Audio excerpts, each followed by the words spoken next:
Já ficou claro para vocês que a deformação de cisalhamento, ela varia linearmente ali do centro em relação à extremidade.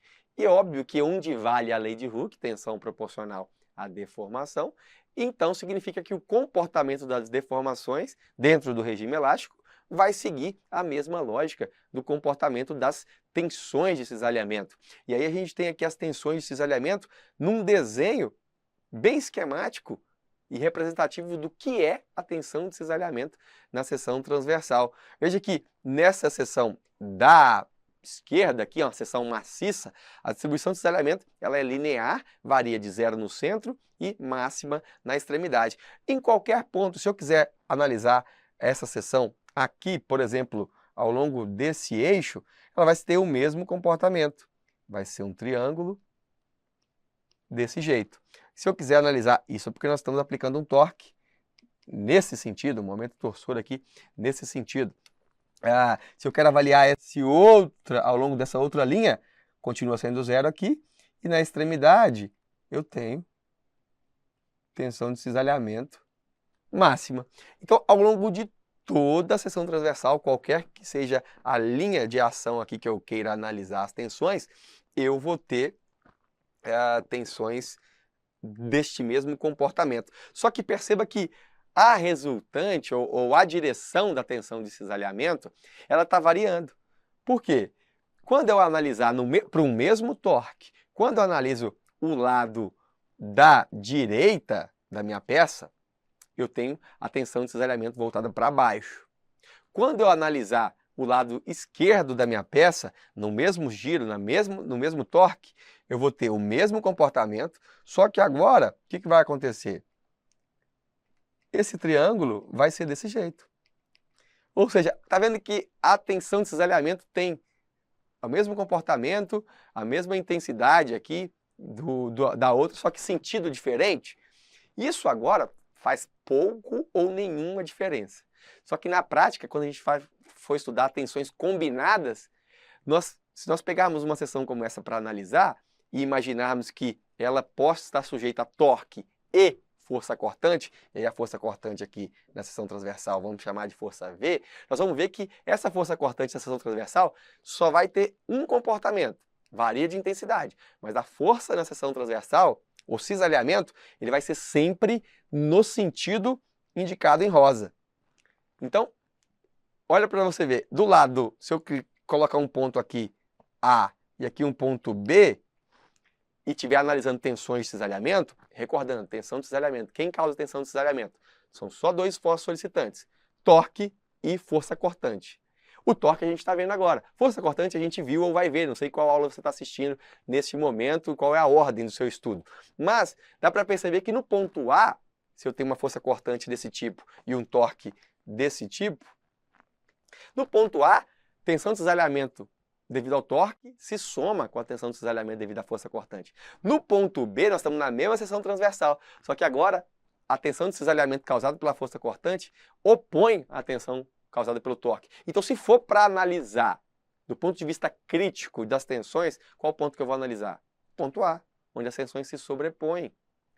Então, o cisalhamento no ponto A é pior do que o cisalhamento do ponto B se eu tiver esforço conjunto T e V, torque e força cortante. Pouca gente sabe isso. Pouca gente percebe isso. E aí, se te pedir para analisar o ponto crítico, você tem que saber que é o ponto A. Agora, se te pedir, calcule as tensões no ponto B, por exemplo, tudo bem. No ponto B, torque no sentido para cima, positivo, e cortante para baixo. Uma coisa tem sinal oposto da outra. Então, não é o máximo, mas pode ser o que a questão pede. Cuidado para não errar. Cuidado para não achar que sempre soma só porque as duas são tensões desses elementos. Se tiverem direções opostas, são opostas, sinal positivo e negativo. Se tiverem mesma direção, aí sim se somam. Então tem gente que a questão, se quiser ser maldosa, ela pede no ponto B, e a pessoa, o que ela faz? Calcula a tensão de cisalhamento no torque, tensão de cisalhamento na cortante, soma as duas e erra. E geralmente erra porque tem no gabarito uma resposta daquela que é a resposta errada, porque o examinador sabe que a pessoa vai errar. Uma outra observação importante aqui no cálculo das tensões. Não existe tensão, agora analisando pelo lado da direita, não existe tensão onde não existe massa, onde não existe material. Então, numa seção vazada, o comportamento é idêntico ao comportamento da seção maciça em termos de distribuição de tensões. Acontece que, durante o primeiro ponto, que é o trecho vazio, essa tensão não existe. Então, não tem como calcular a tensão num ponto onde, na verdade, não existe matéria, não existe área. Simplesmente, o comportamento segue, mas as tensões elas continuam. A tensão mínima numa seção vazada já é relevante, não é zero, igual na seção maciça. Mas o centro teria de forma fictícia, uma tensão nula, mas a tensão mínima não é zero. Veja que a tensão mínima é onde começa o meu anel, né? A minha seção vazada. Acho que são as principais observações em relação à tensão de cisalhamento. Obviamente, o momento polar de inércia a gente tem que saber calcular tanto para a seção maciça quanto para a seção vazada. Sugiro assistir a aula de propriedades geométricas. E a expressão é essa. Tensão de cisalhamento é igual a torque vezes posição, raio vetor aqui do ponto em análise, dividido pelo momento polar de inércia, ou momento de inércia polar. Observações importantes. Dentro do regime elástico, a tensão de cisalhamento em uma barra de seção circular varia linearmente com a distância do eixo da barra. Muito importante saber isso, tenho certeza que vocês já entenderam. Vamos para uma questão CESP-CEBRASP. Com relação à resistência dos materiais de construção civil à patologia das construções e à recuperação das construções, julgue o item subsecutivo. A tensão de cisalhamento na torção aumenta à medida que o ponto estudado afasta-se do centro e aproxima-se da periferia, ou seja, na superfície as tensões são maiores. Óbvio, se tensão é igual a T-ρ sobre L, e ρ é a distância do centro ao ponto considerado, se esse ponto considerado está na superfície, eu tenho o ρ máximo, que seria o raio externo. Se o raio externo, eu falo então que a minha tensão de cisalhamento aumenta do centro à periferia. No caso de seção maciça, o centro, inclusive, tem tensão nula. Questão da FGV. Uma barra de seção maciça circular de 20 milímetros de diâmetro está rigidamente fixada em uma extremidade e livre em outra extremidade. Para que ocorra nesta barra uma tensão máxima cisalhante de 2 MPa, o momento de torção em Newton-metro a ser aplicada na sua extremidade é aplicação direta de fórmula. Ora, se eu tenho o diâmetro, a tensão máxima, desejo saber o torque, faço a substituição, então, fazendo manipulação algébrica, eu chego que o torque máximo é a tensão de cisalhamento, momento de inércia polar, e dividido pelo raio. Por que o raio? Olha, a gente tem uma seção maciça. Onde atua a maior tensão é quando o raio vetor é o raio externo da seção transversal. A seção transversal maciça é só fazer a substituição, lembrando que a inércia é πr² sobre 4, é a inércia em x. O momento polar de inércia é a inércia em x mais inércia em y. Como as duas inércias são iguais, o momento de inércia polar de seção circular, πr² sobre 2. Substituindo, a gente chega que o torque máximo é π, ou aproximadamente 3,14 Nm. O gabarito é a letra A. Vamos para uma questão da VUNESP agora. O eixo da figura a seguir é composto por 2 trechos e está submetido simultaneamente aos momentos de torção indicados. Se o momento polar de inércia da seção transversal do trecho AB é 15.000 cm², então a tensão de cisalhamento devido à torção nesse trecho é, no trecho AB, a figura ela está um pouco difícil de visualizar, mas este momento aqui está aplicado neste ponto e este momento está aplicado bem na seção B. Então, no trecho AB, eu tenho um momento M5 que é negativo, ou seja, que é o momento que entra na seção transversal, e convencionamos isso como negativo, mas um momento agora oposto, momento que sai da seção transversal, que é igual a 20. Então, o momento torsor, ou o torque, é igual a mais 15 kN saindo da seção transversal, portanto, positivo. Perfeito, se eu já sei o torque, as demais propriedades, o momento polar de inércia já foi dado, o torque na seção AB já foi dado, que se eu quero saber o cisalhamento máximo, basta fazer o raio vetor da expressão igual ao raio externo, com as devidas substituições. Tensão de cisalhamento 10 megapascal é a tensão na extremidade da barra AB. Então, qualquer ponto da superfície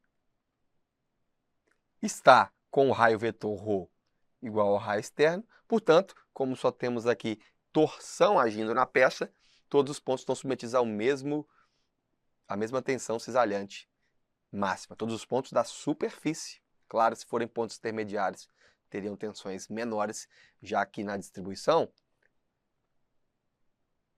os pontos da superfície acabam tendo máxima tensão de cisalhamento. Beleza, vamos para a próxima questão. FCC agora.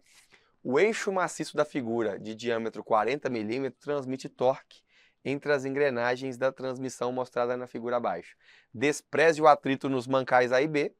A máxima tensão de cisalhamento na seção C do eixo é igual a... Bom, na seção C, a seção C está indicada aqui. Eu tenho 125 Nm para um lado, 375 para o outro e 250 para o outro. Gente, isso aqui está em equilíbrio. Então, na verdade, 200 com 125, fazendo girar no sentido horário, é igual a 375, porque isso aqui está em equilíbrio. Mas as seções, se a gente faz um diagrama, a gente pode chamar isso aqui de... Podemos chamar isso aqui de diagrama de esforço torsor em newton-metros. Nós vamos ver que da esquerda para a direita, então daqui para lá, 250 Nm entrando, se a gente faz a regra da mão direita. Opa, sempre usa a mão direita, faça o sentido do giro e onde o dedo vai apontar, vai te falar. Se estiver entrando na peça, momento, ou seja, torque negativo. Se estiver saindo da seção transversal, torque positivo. Então, nesse sentido, o giro faz com que o meu polegar aponte para dentro, lá para dentro da seção. Portanto, é negativo, convencionalmente negativo. Então, este giro até o ponto A, vamos colocar aqui assim, negativo de 250 Nm. Seguiu até onde a gente encontra o quê? Um momento de 375, que faz o giro no sentido positivo. A gente faz a regra da mão direita, o vetor aqui, o polegar, sai da seção transversal. Então, menos 250 mais 375. A gente tem, então, positivo de 125. E isso se segue até o final, onde nós temos agora o torque de 125. Então, aqui, positivo e aqui, negativo. O ponto C está com um momento torsor de menos 250 Nm. Opa, a seção transversal, a inércia já foi dada aqui. O problema já deu que a inércia é igual a 125, 10 a 3 mm². Muita gente erra, porque esse não é o momento polar de inércia. O momento polar de inércia, inércia polar, ou conhecido também como J, é igual a 2ix ou 2y, já que x e y são iguais. Portanto, ele seria aqui, no caso, 250 10 a 3 mm². É isso que eu trouxe para vocês aqui. Portanto, o momento, a gente já viu 250 Nm no ponto C. Polar de inércia 250 10 a 9. Já fazendo a transformação aqui para metro a quarta, só para usar na expressão. Tensão máxima de cisalhamento, 20 MPa. Gabarito, então, letra B. Se eu não me engano, aqui na época, até a própria FCC errou, deu o gabarito como letra A, utilizando essa inércia que foi dada pelo problema. Na verdade, essa foi a inércia retangular. Inércia polar é a soma das duas. Beleza? Essa foi, então, a nossa tensão de cisalhamento na torção. A gente vai ver agora um pouco sobre outras características, eu vou rodar a vinheta, a gente fala sobre seções não circulares.